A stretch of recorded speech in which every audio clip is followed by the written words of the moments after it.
Let's give them some business. How about this? The U.S.-Mexico-Canadian agreement is headed to the full Senate for approval after passing through the Senate Finance Committee this week.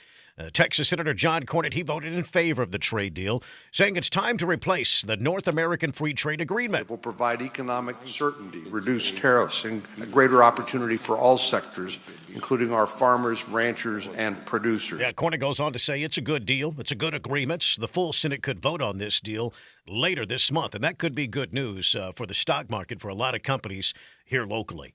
Also in business news, the city of San Marcos continues to discuss a full ban on electric scooters within city limits. Council members like Joca Marquez say that there's just too many unanswered questions about how exactly they would enforce a new ordinance. I understand that we need multimodal transportation, and it's one of our strategic initiatives.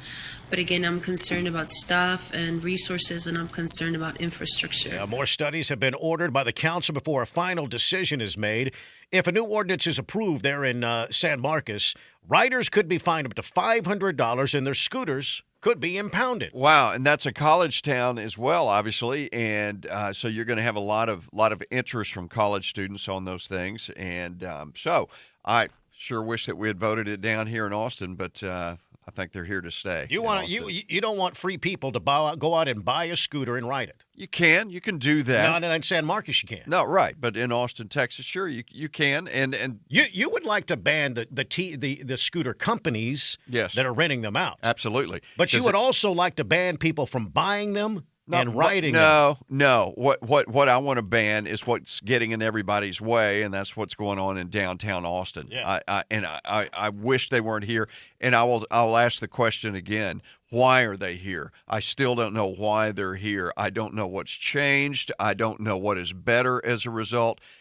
People were already getting to where they needed to be before the scooters. It makes no sense. I know. Times are changing, Grandpa. I know. Changing right before your very eyes. Your foot's on my grass there if you would move that too. 620, and also in the world of business, iris scans, facial recognition, and microchip implants sound like security measures from a James Bond movie, but they could be coming to an office near you very soon.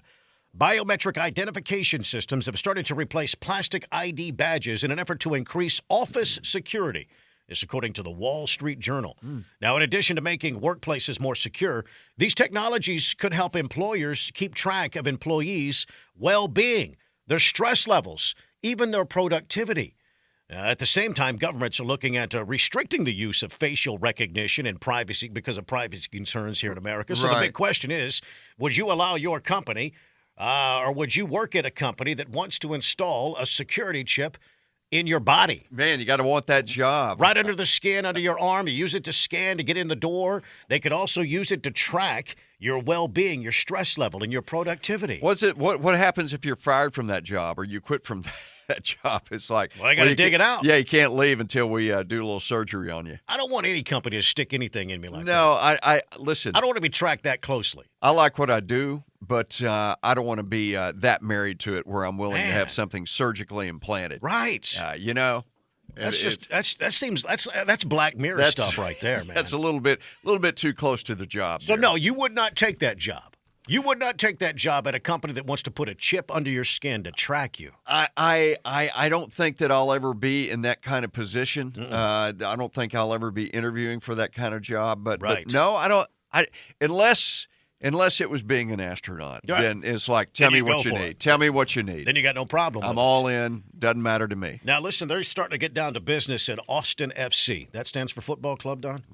Yeah, Austin FC season tickets are about to go on sale. Yeah, the first chance to officially buy seats for Austin FC soccer. It's coming soon. Austin FC will invite the premium deposit holders to choose from premium seat locations sometime during the week of January the 13th through the 19th. This according to an email that they sent out to potential members. Yeah, the email that says that the priority will be determined by specific dates and time when the deposits were placed. They also want to remind the public that placing a deposit does not guarantee the opportunity to select a membership, meaning season tickets. So they're going to start at the top of the list, whoever made that deposit first, and then work their way down. I think it should be huge in the beginning. I really do, because everybody's going to want to be a part of something new here. Everybody's going to want to feel like they're on the cutting edge here with this new thing in Austin, Texas. They'll sell out their season tickets. I think they will. I think probably I think the first year will probably be huge. It'll just be interesting to see, long term, can they sustain that here in Austin? I think it will probably do well because it's going to be so big in the beginning. It'll probably build from there. Of course, I guess a lot of it also depends on how good of a team we have. That's true. You got to have a good team. We to got bring no them out. idea at this point. So are we going to be worth a damn? I just wonder if other sport venues. I would assume that the Longhorns sell out their season tickets, right? Yeah, I would assume they do. Yeah. Does Round Rock Express? That's a good question. I don't know that answer. Right. I know that you can get a pretty good deal on season tickets. I just wonder, do they sell out fast as well? Is there that much loyalty to other big sporting venues in the area? Yeah. Do you have enough fans like that here in Austin that are going to spend that kind of money, that are that dedicated? I know that I will want to be there very quickly. I will want to see what it's all about. Whether I'm going to become a soccer fan, that remains to be seen. Will you keep us up to date on that front? I sure will. I know people that want to know. Austin wants to know. People want to know, are you going to be a fan will of Dawn soccer? be there? Yeah, I know. They're waiting on the edge of their seats. It means a lot. I mean a lot to the game. 624. Now you're up to date in the world of business. You can get all of that on my LinkedIn page at Todd Jeffries. Jake is on the Todd and Don show this morning. Jake, good morning. Good morning.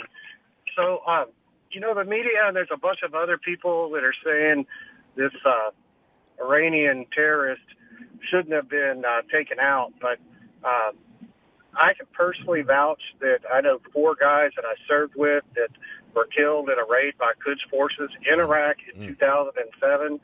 And him being the leader of that force, have no problem with it whatsoever. Yeah. Yeah, I got you, man. I'm right there with you. I'm sure. Yeah, I hear you. They get it. We got a couple of calls just like yours yesterday, with very similar stories. Yeah. There's a lot of Americans who are in our communities right now missing limbs as a result of the terrorist general. Exactly. Yeah. Jake, I appreciate your service, man. Thank you so much for calling in. Yeah, they have the perspective we need to listen to. It is 6:25 here on the Todd and Don show. Now, listen, the governor trying to explain his problems with this Austin City Council and the homeless issues. Yeah. I got an email just now from a loyal listener to the Todd and Don show. And this email says, Abbott's on the homeless issue. He's right about creating a crime culture here in Austin, but not just with the homeless. This email goes on to say, I know a couple of managers of thrift stores here in town. Shoplifting is rampant, and not just rip and run with the homeless. Shoplifters go into the stores, they fill up their carts, and stroll out the door with employees able to do nothing except watch. The shoplifters go to their car and casually load it up and just pull out of the parking lot. Several thrift stores are like that. A lot of stores have those policies that they don't want you to, really pursue these shoplifters. Listen, don't want to create a dangerous situation. Late last year, Home Depot released their end-of-the-year financial reports, and they said that several of their Home Depots in the Kentucky area were struggling because of the opioid problem. Opioid addiction leads to joblessness. Right. Leads to going and stealing cordless drills at the Home Depot, which eats into profits. Sure, that makes sense. Pretty interesting. Well, the tentacles going everywhere. Stay with us. Going to update you on the very latest of the big story straight ahead at 6:30. The Todd and Don Show.